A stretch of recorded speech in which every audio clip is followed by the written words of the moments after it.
All right. Welcome to another edition of Sabbath Lounge. This is Matt. And Jake here.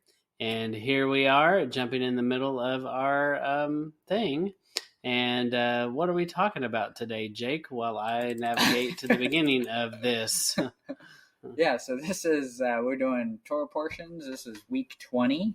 Tetzaveh You Shall COMMANDS, I guess. And it comes from Exodus 27:20 through 30:11.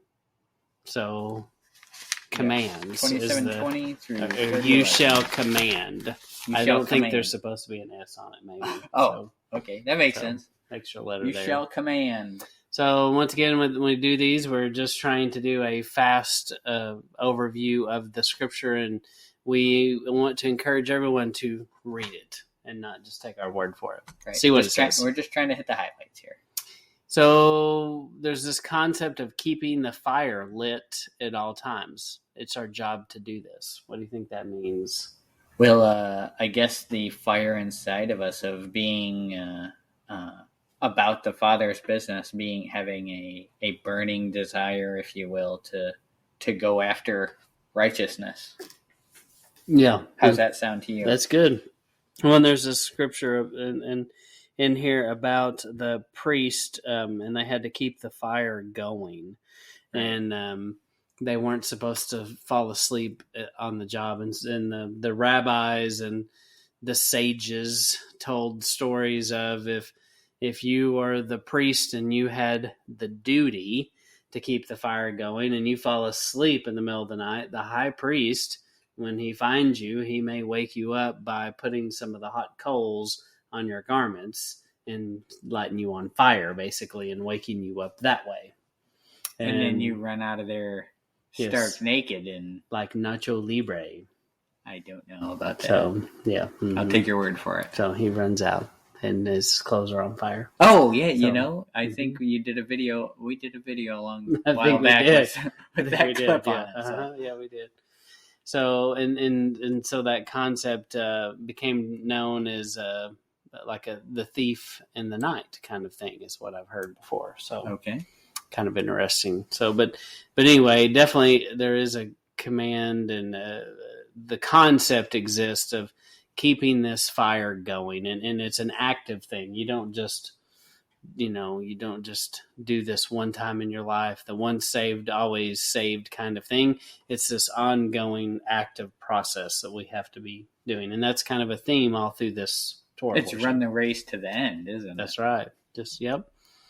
So the other thing we're going to look at is in 28:15, you see that they transfer the sin directly on the heads of one of the rams. And so there's this concept of no sin could be found on the high priest because he's transferred that sin, because the high priest couldn't have this sin on him. What do you think would have happened to him if he goes in the Holy of Holies and he had sin on him? They'd be wait until they take the tabernacle down to find him. Like this. Yes. I don't think it would be good. No. So they had to have a way to transfer that sin and get it off of him so that he didn't contaminate it, because it couldn't exist in the presence of Yahuwah. It would just would have been smoted, as they say. Right. So, and then I thought this was interesting. First off, I found diamonds because I couldn't find anything else. Diamonds aren't mentioned in these texts, but anyway, we got to diamonds here. So if you'll read, as Jake reads these two scriptures, notice how there's a lot of parallels here. Okay, in Exodus 28:15 through 17, it says, fasten 4 rows of precious stones on it. This is talking about the ephod, right? Mm-hmm. The breastplate for the priest. Okay. In the first row, put red quartz, topaz, and emerald. In the second row, put turquoise, sapphire, and crystal. In the third row, put jacinth, agate, and amethyst. In the fourth row, put beryl, onyx, and gray quartz. Mount them in gold settings. And then in Revelation 21, starting in 19, it says, the foundations of the city wall were beautifully decorated with all kinds of gems. The first foundation was gray quartz, the second sapphire, the third agate, the fourth emerald, the fifth onyx, the 6th red quartz, the 7th yellow quartz, the 8th beryl, the 9th topaz, the 10th green quartz, the 11th jacinth, and the 12th amethyst. So why'd you put that there? Well, it seems like pretty much all the same precious stones that you see in Exodus are again mentioned in Revelation. There's definitely a connection between these two things. So, and it goes on. So in Exodus 28:21, the stones correspond to the 12 sons of Israel. By name, each stone is engraved like a signet ring with the names of one of the 12 tribes. And well, in Revelation 21:21, the stones correspond to the 12 sons of Israel. By name, each stone engraved like a signet ring with the name of one of the 12 tribes. And so I encourage you to look at these things and see how, they're connected. The beginning and the end are connected. That's awesome. I think that's a neat connection there. Yeah. And, we just continue to want to encourage you to look these things up. Right.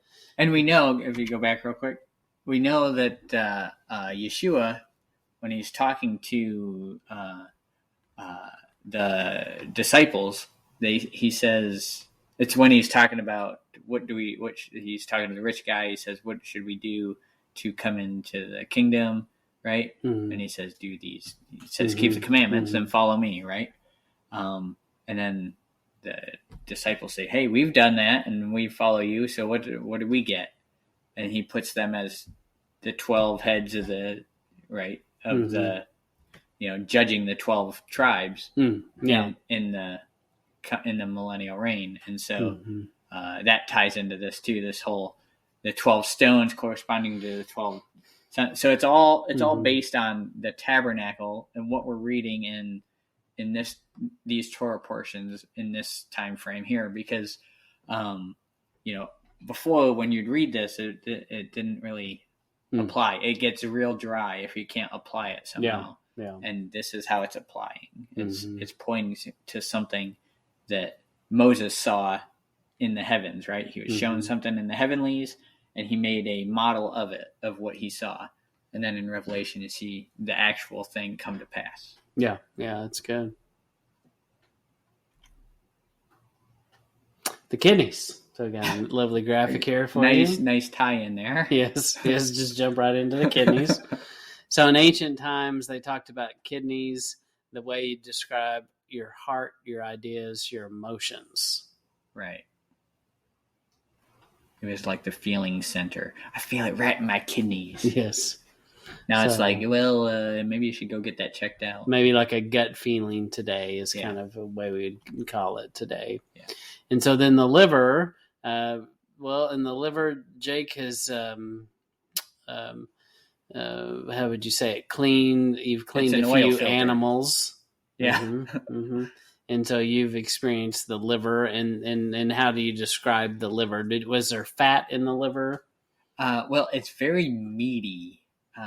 The liver itself doesn't come across as fatty, but there are fatty deposits with the liver. And so I think you have this representation of the liver and being connected with leaven and getting rid of the excess and the, and kind of the way the liver is like a filter. Right. And what does he tell them to do? Especially like the left lobe of the liver. You see this in the Torah portions. It comes up over and over and over. It's like, you can recite it because you hear it so many times about the left lobe of the liver and the kidneys and all this. Right.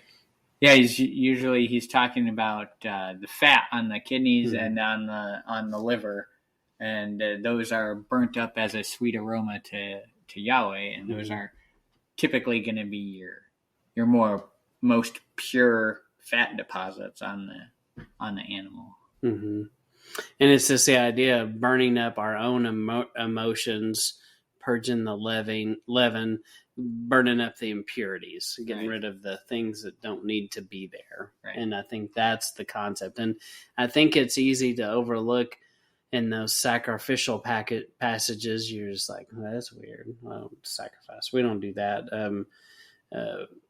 But it's easy to overlook what those things mean and you can get lost in it and be bored with it, if you will, especially before we walked in this walk. And now that we understand it differently, we can have this understanding and these layers to understand that it's about our own hearts and doing these things. Right. It's not just this weird priest guy with a turban on his head and this thing on the ephod and a faraway place, but this is talking about us. Right. So week 20, you shall command. In Exodus 27:20 through 30:11, we just ask that you go take a look at it. And Jake, is there anything else? No, just read through your portion. Keep up with scripture reading. It's important. I mean, tells us to don't just read it, study it, because anyone can read it. Yep. But studying it shows you're putting some effort into it. That's right. And if you just stumbled across this, you don't know anything we're talking about, we encourage you to go back to the beginning of the book and start reading it again with fresh eyes. Right. So, but you can find us in lots of places. If you just Google Sabbath Lounge, Jake, what will they find? Tell the audience what they'll find. Surprisingly, they will find Sabbath Lounge. Yes. Well, they might find some Black Sabbath stuff. Skip over that and then go to the Sabbath Lounge stuff. And you'll find all kinds of things from YouTube to podcast, all kinds of ways you can access us. So, but we appreciate you stopping by. And this is Matt and Jake signing off.